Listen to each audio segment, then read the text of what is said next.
Hi, hello, vanakkam and welcome back to our channel. And last video la vandu yaro keettirundinga adu enna our channel அப்படினு our channel அப்படினா நம்ம channel அப்படின அர்த்தங்க. So எல்லாரையும் நம்ம சேனலுக்கு நான் வரவேற்கிறேன். ஓகேங்களா? And வீடியோக்குள்ள போறதுக்கு முன்னாடி ஒரு விஷயம் சொல்லிடுறேன். வீடியோவை ஃபுல்லாக பாருங்கள். இந்த வீடியோவில் உங்களுக்கு ஏதாவது சின்னதாக ஒரு விஷயம் ஹெல்ப்ஃபுல்லாக கிடைச்சாலும் அண்ட் பிடிச்சிருந்தாலும் மட்டும் சேனலை சப்ஸ்கிரைப் பண்ணிவிட்டு பாருங்கள். ஓகேவா? அண்ட் ஷார்ட்ஸில் நான் சொல்லியிருப்பேன் மார்கழி மாதம் வந்து இந்த 2 வருஷமாகவே மறந்து போயிட்டுருக்கேன் அப்படின்ட்டு. பட் என்னென்னா ஃபஸ்ட்டெல்லாம் வந்து சின்ன வயசில் வந்து அந்த ஹாஃப் இயர்லி எக்ஸாம்ஸ்லாம் நடக்கிற டைமில் தான் மார்கழி மாதம் தொடங்கும். எனக்கு நல்லா ஞாபகம் இருக்குது. எல்லா ஹாஃப் இயர்லி எக்ஸாமுமே காலையில் எந்திரிச்சு விநாயகருக்கு தண்ணி ஊற்றிட்டு படிக்கிறனோ படிக்கலையோ விநாயகருக்கு தண்ணி ஊற்றிட்டு அதுக்கப்புறம் தான் நான் எக்ஸாமுக்கே போவேன். ஸோ தட் அப்போ வந்து எக்ஸாம் டைமில் நல்லா ஞாபகம் இருக்கும் நாளைக்கு மார்கழி அப்படிங்கிறது. அண்ட் அது மட்டும் இல்லாமல் அப்பா மாலை போட்டிருப்பாங்க. எல்லா இயருமே வந்து அப்பா மாலை போட்டிருப்பாங்க. ஸோ தட் எனக்கு ரொம்ப ஈஸியாக தெரிஞ்சிட்டு இருந்தது. இந்த 2 வருஷம் மட்டும் என்னன்னே தெரியல, அந்த மார்கழி கார்த்திகை மாதம் முடிகிறது எனக்கு தெரிய மாட்டேங்குது. மார்கழி 1 எப்போ தொடங்குதுன்னு எனக்கு சரியாக தெரியவே இல்லை. அண்ட் என்னென்னா போன வருஷமும் பார்த்தீங்கன்னா ஏதோ ஒரு ஸ்டேட்டஸ்லையோ சம்திங் எதுலையோ பார்த்து தான் நான் தெரிஞ்சுக்கிட்டேன். அண்ட் இந்த வருஷம் லக்கிலி வந்துட்டு ஹஸ்பண்டோட அண்ணி வந்து கால் பண்ணி ஏதோ பேசிகிட்டு இருக்கும்போது சுபா நாளையிலேருந்து மார்கழி தொடங்குது, காலையில் பனி வேறு ஜாஸ்தியாக இருக்குது, எப்படி என்ன பண்ண போகிற சம்திங் ஏதோ கான்வர்சேஷன் போயிட்டு இருக்கும்போது தான் எனக்கு தெரிஞ்சுது நாளைக்கு மார்கழி 1 அப்படின்னு சொல்லிட்டு. ஓகே, ஏதோ ஒன்று கடவுள் புண்ணியத்தில் தெரிஞ்சிருச்சுடா சாமி அப்படின்னு சொல்லிட்டு நைட்டு முடிஞ்ச அளவு வேலையெல்லாம் முடிச்சுட்டு ஏர்லி மார்னிங் ஒரு 3 o'clock எந்திரிச்சு காலையிலையுமே எல்லாம் வாசல் கூட்டி கோலம் போட்டு வாசலில் விளக்கெல்லாம் ஏற்றிட்டு விநாயகர் கோயிலுக்கு போய் சாமியும் கும்பிட்டு வந்தாச்சு.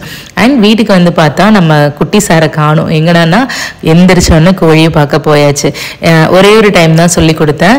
லைக் வந்துட்டு அதுக்கு அரிசி கோதுமை ரவையெல்லாம் ஒரு டப்பாவில் போட்டு கொடுத்தேன். அண்ட் வெங்காயம் கட் பண்ணி போடணும் தங்கம், தண்ணி வச்சுட்டே இருக்கணும், இது மட்டும் தான் நான் அவனுக்கு சொல்லி கொடுத்துருந்தேன். அதை சூப்பராக அவன் ஃபாலோ பண்ணவும் ஆரம்பிச்சிட்டான். ஸோ எந்திரிச்சோடனே போய் அதுக்கு அரிசியெல்லாம் போட்டுட்டு வந்துட்டு கீழே வந்து வெங்காயத்தையும் அவனே கட் பண்ணி எடுத்துகிட்டு போய் போட்டு கோழியை போகிற அளவுக்கு பேம்பர் பண்ணி பார்த்துக்கிறான்னு வச்சுக்கோங்களேன். அண்ட் இது எப்படி வளர்த்த போகிறோங்கிறது நிஜமாவே எனக்கு தெரியல. பார்க்கலாம் அது எப்படி வளருது. பட் ஒரு ஹோப் இருக்குது எனக்கு. வந்துட்டு என்னோட ஸ்லோகன் வந்து எப்போவுமே ஹோப் அப்படிங்கிற ஒரு விஷயம் தான். அடிக்கடி எல்லா இடங்கள்லையுமே நான் ஒரு யூஸ் பண்ணுற ஒரு வார்த்தை அப்படின்னா, எங்கெல்லாம் நான் டவுன் ஆவேன், எங்கெல்லாம் எனக்கு ஒரு கொஸ்டின் மார்க் வருது, இது நடக்குமா நடக்காதா அப்படிலாம் நிறையா விஷயங்கள் எனக்கு நான் ஃபேஸ் பண்ணும்போதெல்லாம் அந்த ஹோப் அப்படிங்கிற ஒரு வார்த்தை தான் என்னை வந்துட்டு ஒரு ஸ்லோகன் மாதிரி என்னை காப்பாற்றிட்டு இருக்கும். ஸோ ஹோப்ஃபுல்லி இந்த கோழி குஞ்சையும் நல்லபடியாக நம்ம வளர்த்திடுவோம் அப்படின்னு நான் நினைக்கிறேன். அண்ட் இந்த கோழி குஞ்சு வளர்த்துறதுக்கு உங்களுக்கு ஏதாவது டிப்ஸ் தெரியும் அப்படின்னா ப்ளீஸ் கீழே மறக்காமல் கமெண்ட்டில் சொல்லுங்கள். அண்ட் வந்துட்டு சொல்லியிருந்தேன் இல்லைங்களா, ஷார்ட்ஸில் சொல்லியிருந்தேன், நம்ம வீட்டில் நிறைய பேக்கர்ஸ் இருக்காங்க. அண்ட் எல்லா பேக்கர்ஸ்டையுமே இருக்கிற ஒரு நல்ல விஷயம் நம்ம வீட்டை பொறுத்த வரைக்கும் பார்த்தீங்கன்னா ப்ரிசர்வேஷன்ஸ் இல்லாமல் பண்ணி கொடுப்பாங்க. அது ரொம்ப ஹெல்த்தியான ஒரு விஷயமா நான் பார்க்குறேன். ஸோ ஆல்ரெடி நம்ம சேனலில் அண்ணியோடது தங்கச்சியோடது எல்லாரோட கேக்ஸுமே நம்ம காமிச்சிருப்போம். அண்ட் இது வந்து அக்காவோடது நான் இது வரைக்கும் நான் சேனலில் காமிச்சதே இல்லை. ஸோ லாஸ்ட் வீக் நான் போயிருந்தப்போ யாதவ் குட்டி வரான்னு தெரிஞ்சவொடனே ப்ரிசர்வேஷன்ஸ் இல்லாமல் சுகர்லாம் கம்மியாக போட்டு மைதா யூஸ் பண்ணாமல் கோதுமை மாவுலேயே வந்துட்டு பாதாம்லாம் போட்டு பிஸ்கட்ஸ் பண்ணி கொடுத்துருந்தா. அவ்வளோ கிறிஸ்பியாக அவ்வளோ டேஸ்ட்டாக இருந்தது. ஸோ நெக்ஸ்ட் ஒரு 2-3 டேஸ் வந்து பார்த்திங்கன்னா யாதவுக்கு அந்த பிஸ்கட்ஸ் மட்டும்தான் ஸ்நாக்ஸாக போச்சு. அவனுக்குமே ரொம்ப பிடிச்சிருந்தது அப்படின்னு தான் சொல்லும். அண்ட் அவங்களோட பிஸ்கெட்ஸ் ஏதாவது உங்களுக்கு வேணும் அப்படின்னா கீழே வந்து நான் உங்களுக்கு கமெண்ட் பண்ணுங்கள், நான் நம்பர் கொடுக்குறேன், நீங்கள் ஃபர்தராக அவங்கள காண்டாக்ட் பண்ணி பேசிக்கலாம். அண்ட் மார்கழி பற்றி சொல்லணும் அப்படின்னா எனக்கு ரொம்ப ஒரு ஆசை இருந்துகிட்டே இருக்குது இந்த வருஷம். என்னன்னு தெரியல, சின்ன வயசில் எத்தனை பேருக்கு ஞாபகம் இருக்குது, அப்போல்லாம் நம்ம கோலம் போட்டு வாசலில் பிள்ளையார் பிடிச்சி வைப்போம் சாணியில்.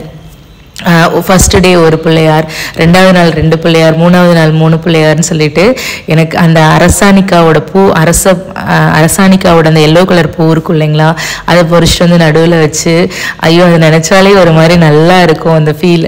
பட் இப்போ வந்து யார் வீட்லேயுமே எனக்கு தெரிஞ்சு பிள்ளையார் வச்சு நான் பார்க்கவே இல்லை. பட் நான் அந்த மார்கழி முடியறதுக்குள்ளே எப்படியாவது போய் சாணி எடுத்துகிட்டு வந்து வாசலில் அட்லீஸ்ட் ஒரு பிள்ளையாராவது வச்சிடணும் அப்படின்னு பிளான் பண்ணிட்டு இருக்கேன். பார்க்கலாம், ஹோப்ஃபுல்லி நான் வச்சிருவேன் அப்படின்னு நான் நினைக்கிறேன். நினைக்கிறேன். அண்ட் மருதமலை போயிருந்தேன் அப்படின்னு சொன்னேன் இல்லைங்களா, 2 வீக்ஸ் கழிச்சு மருதமலை போயிருந்தோம். பயங்கர கூட்டம். நான் இது வரைக்கும் மருதமலை போய் இந்த மாதிரி கூட்டம் பார்த்ததே இல்லை. ஏன் பார்த்தது இல்லை, மருதமலையில் ஜென்ரலாக கூட்டம் வரும் இல்லைன்னு சொல்லல, பட் நாங்கள் என்ன பண்ணுவோம்னா எப்போ கூட்டம் இருக்காதோ அப்போ போய் ஜாலியாக முருகரை பார்த்துட்டு வரணும் அப்படின்னு தான் நான் நினைப்பேன். பீஸ்ஃபுல்லாக ஒரு இது இல்லாமல் பார்த்துட்டு வரணுன்ட்டு. பட் இந்த தடவை பிளான் இல்லாமல் போயிட்டோம். செவ்வாய்க்கிழமை அண்ட் மார்கழி மாதம் ஐயப்ப பக்தர்கள் நிறைய பேர் வந்திருந்தனால வெயிலே ஒரு 1 hour கிட்ட நிற்கிற மாதிரி ஆயிடுச்சு. பட் வெயிட் பண்ணாலும் முருகரை அப்படி ஒரு ராஜ அலங்காரத்தில் பார்த்தது அவ்வளோ சந்தோஷமாக இருந்தது எனக்கு. ஒவ்வொரு டைம் போகும்போதும் ஒவ்வொரு மிராக்கிள் நடக்கும். அண்ட் இந்த தடவையும் ஒன்று நடந்தது. அது வந்து நான் உங்களுக்கு ஷார்ட்ஸில் ஷேர் பண்ணுறேன், ஓகேவா? அண்ட் வீடியோஸில் அப்படின்னா கொஞ்சம் பேர் தான் பார்க்க முடியும். ஷார்ட்ஸில் சொன்னோம் அப்படின்னா நிறைய பேர் பார்ப்பாங்க இல்லையா, அதுக்காக தான், வேற ஒன்றும் இல்லை. அண்ட் நெக்ஸ்ட் டே வந்துட்டு யாதவ் குட்டிக்கு வந்துட்டு நெக்ஸ்ட் டே கிடையாது, அன்னைக்கு சேம் டேவே வந்து தம்பிக்கு வந்து இது பன்னீர் சாண்ட்விச் கேட்டிருந்தான். சாண்ட்விச்னாலே அவனுக்கு அவ்வளோ பிடிக்கும்னு வச்சுக்கோங்களேன். ஸோ வந்துட்டு ஓகே பண்ணித்தரேன் அப்படின்னு சொல்லிட்டேன். இதுக்கு வந்து மயோனைஸ் வந்து நான் வீட்டிலேயே ப்ரிப்பேர் பண்ணேன். அது எப்படின்னா பாதாம் முந்திரி இது ரெண்டும் வந்து உங்களுக்கு எவ்வளோ மயோ தேவையோ அந்த அளவுக்கு ஒரு 10 எடுத்துக்கோங்களேன், 10 or 15 எடுத்துக்கோங்க. எடுத்துட்டு நல்லா கொதிக்கிற தண்ணி ஊற்றி ஒரு 1/2 hour நல்லா ஊற விட்டுறலாம். அது ஊறுற கேப்பில் வந்துட்டு சண்டே வாங்கிட்டு வந்த வெஜிடபிள்ஸ் எல்லாமே எடுத்தே வைக்கல, எல்லாம் அங்கே அக்கா வீட்டுக்கு போயிட்டு வந்து டயர்டாக இருந்தது. ஸோ அப்படியே வச்சுட்டு படுத்தாச்சு. ஸோ திரும்ப ஃப்ரிட்ஜில் இருந்து எல்லாத்தையும் எடுத்து கழுவி கொஞ்சம் இதானதுக்கப்புறமா ட்ரை ஆனதுக்கப்புறமா எடுத்து ஃப்ரிட்ஜில் ஸ்டோர் பண்ணி வச்சுட்டேன். அண்ட் முட்டைக்கோஸ் போடணுங்கிற சாண்ட்விச்க்கு வந்துட்டு என்னென்ன வெஜிடபிள்ஸ்லாம் உங்கள்கிட்ட இருக்கோ அது எல்லாமே நீங்கள் சேர்த்துக்கலாம்.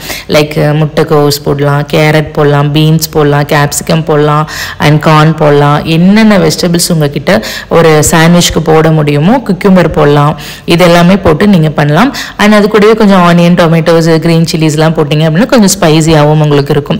அண்ட் அந்த டேங்கி ஃப்ளேவரும் வந்து உங்கள் தக்காளியிலேருந்து உங்களுக்கு கிடைச்சிரும், ஒன்றும் ப்ராப்ளம் கிடையாது. பட் இப்போ வந்து நான் வந்து ரொம்ப இதெல்லாம் பண்ண போகிறதில்ல, லைட் கொஞ்சமாக வெஜிடபிள்ஸ் மட்டும் இருக்கிறத மட்டும் போட்டு பண்ண போகிறேன். அண்ட் பாதாமும் முந்திரியும் வந்து நல்ல சுடு தண்ணியில் வந்து ஊறிடுச்சுங்க. காய்கறியும் நான் சைட் பை சைட் கட் பண்ணி எடுத்து வச்சிட்டேன். என்னடா பாதாம் வந்து கத்தியை வச்சு ஸ்டைலாக உரிக்கிறேனே அப்படிலாம் நினைக்காதீங்க. 2 பெருவிரல்லையுமே இருக்கிற நகம் வந்து நல்லா உடஞ்சிடுச்சு. நல்லா எப்படி சொல்கிறது, அந்த ஃப்ளஷோடு சேர்ந்து கலந்து வந்துச்சு லெஃப்ட் சைடில் இருக்கிற நகம். அண்ட் ரைட் ஹேண்டில் வந்துட்டு அதுவுமே வந்து என்னன்னு தெரியல, பட்டுன்னு எல்லா நெயில்ஸுமே உடைய ஆரம்பிச்சிடுச்சு. மேபி நிறையா ஒர்க் பண்ணிட்டு இருக்கனால, வீட்டில் வேலை இருந்தனால தண்ணியிலேயே கை வச்சுட்டு இருக்க மாதிரி ஒரு சூழ்நிலை. மேபி அதனால கூட நெயில்ஸ்லாம் வீக் ஆகிருக்கலாம், அதனால நினைக்கிறேன். அண்ட் அந்த நம்ம ஊற வச்ச பாதாம், முந்திரி, ஒரு 1/2 பன்னீர், உங்களுக்கு எவ்வளோ பன்னீர் வேணாலும் நீங்கள் சேர்த்துக்கலாம். பன்னீர், 2 பல் பூண்டு, 4 குருமிளகு, ஒரு 4 சொட்டு எலுமிச்சம்பழ சாறு, உப்பு, கொஞ்சம் தண்ணி, இதை மட்டும் போட்டு நல்லா ஃபைனாக அரைச்சி எடுத்தீங்க அப்படின்னா அப்படியே எக்ஸாக்டாக நம்ம கடையில எல்லாம் மயோனைஸ் எப்படி வாங்குறோமோ அதே மாதிரி கிடைக்கும். பட் இதில் வந்து ஆயில் ஃப்ரீ அண்ட் வந்துட்டு ரொம்ப ஹெல்தியான ஒரு மயோனைஸ் தான் இது. மயோனைஸ் அப்படின்னாலே அது ஃபுல்லாக ஃபேட்டு, கொலஸ்ட்ரால் அப்படிங்கிற மைண்ட் தான் நமக்கு வரும்.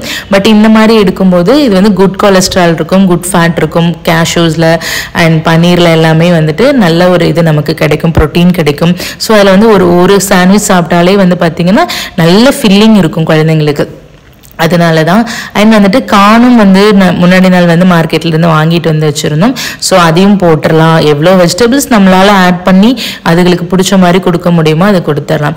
அண்ட் இன்னொருத்தவங்க கேட்டிருந்தீங்க, என்ன எப்போ பாரு குழந்தைக்கு பாஸ்தா, நூடுல்ஸ், சாண்ட்விச் இது மாதிரி கொடுக்குறீங்க அப்படின்ட்டு. நான் கொடுக்குறேன் தான், உண்மைதான். நான் வந்துட்டு நம்ம ஹெல்த்தியாக கொடுக்குறோம் அப்படின்னு தேடி கொடுப்போம். அதில் வந்து அதை அரைகுறையாக சாப்பிட்டுட்டு பாதி சாப்பிடாம போகிறக்கு அவனுக்கு பிடிச்சதையே கொஞ்சம் மெனக்கெட்டு காய்கறியை நிறையா போட்டு ஹெல்தியர் ஆப்ஷனில் என்ன பண்ண முடியுமோ மேக்ஸிமம் நான் கொடுத்துட்டு தான் இருக்கேன், இல்லைன்னு சொல்ல முடியாது. பட் அப்பப்போ அவனுக்கு பிடிச்ச மாதிரியும் என்ன சொல்கிறது, லைக் சம்டைம்ஸில் வந்துட்டு ஜங்க்ஸுமே நம்ம கொடுக்குற மாதிரி தான் இருக்குது. 100-200% நம்மளால் பர்ஃபெக்டாக பண்ண முடியுமா இந்த குழந்தைங்களை வச்சுட்டு அப்படின்னா கண்டிப்பாக அது பாசிபிள் இல்லை தான். ஸோ எப்பெல்லாம் முடியுதோ அப்போல்லாம் இந்த 4-5 வெஜிடபிள்ஸ் அவன் வயிற்றுக்குள்ளே போகிற மாதிரி நான் பண்ணிவிடுவேன். அன்னைக்கு வந்து பார்த்திங்கன்னா முட்டைக்கோஸ் இருந்தது, கேரட் இருந்தது, கேப்சிகம் இருந்தது, அண்ட் கார்னும் இருந்தது. ஸோ இது எல்லாத்தையுமே போட்டு நம்ம ரெடி பண்ணி வச்சோம் இல்லைங்களா. சூப்பர் ப்ரோட்டீன் அண்ட் குட் கொலஸ்ட்ரால்லாம், குட் ஃபேட்லாம் இருக்கிற மாதிரியான ஒரு மயோனைஸையும் போட்டு கொஞ்சமாக ஹர்ப்ஸ் போட்டேன். பீஸா ஹர்ப்ஸ் வந்து யூஸ்வலாக நம்ம வீட்டில் இருக்கும் எப்போவுமே. ஸோ அதையும் கொஞ்சம் ஃப்ளேவருக்காக போட்டு சால்ட் கொஞ்சம் போட்டு அதை மேரினேட் பண்ணி எடுத்து வச்சாச்சு. அண்ட் ப்ரெட்டில் வந்துட்டு ப்ரெட்லேயுமே வந்து பார்த்திங்கன்னா பட்டர் போடல நான். பிகாஸ் வந்துட்டு இதில் ஆல்ரெடி நிறையா லைக் கேஷ்யூ இதெல்லாமே இருக்கனால இதுவே ஒரு மாதிரி திகட்டும் அப்படின்னு சொல்லிட்டு அன்றைக்கி நான் பட்டர் யூஸ் பண்ணவே இல்லை. டைரெக்டாக வந்து ப்ரெட்டில் வந்துட்டு நம்ம ரெடி பண்ணி வச்ச அந்த சாண்ட்விச்சோட மிக்ஸ் வச்சுட்டு லைட்டாக கீ மட்டும் போட்டு டோஸ்ட் பண்ணி எடுத்து கொடுத்துட்டேன். என்னன்னா சாண்ட்விச் ரெடி பண்ணோம் அப்படின்னா 1-2 மட்டும் கொடுக்க முடியாது, அவனுக்கு மட்டும் அளவாக கொடுத்துட முடியாது.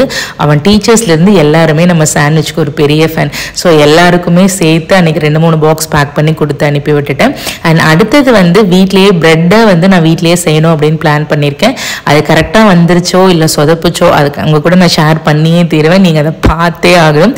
ஸோ இவ்வளோ நேரம் வீடியோ பார்த்ததுக்கு ரொம்ப நன்றிகள். வீடியோ கண்டிப்பாக ஏதாவது கொஞ்சம் யூஸ்ஃபுல்லாக இருக்கும்னு நினைக்கிறேன்.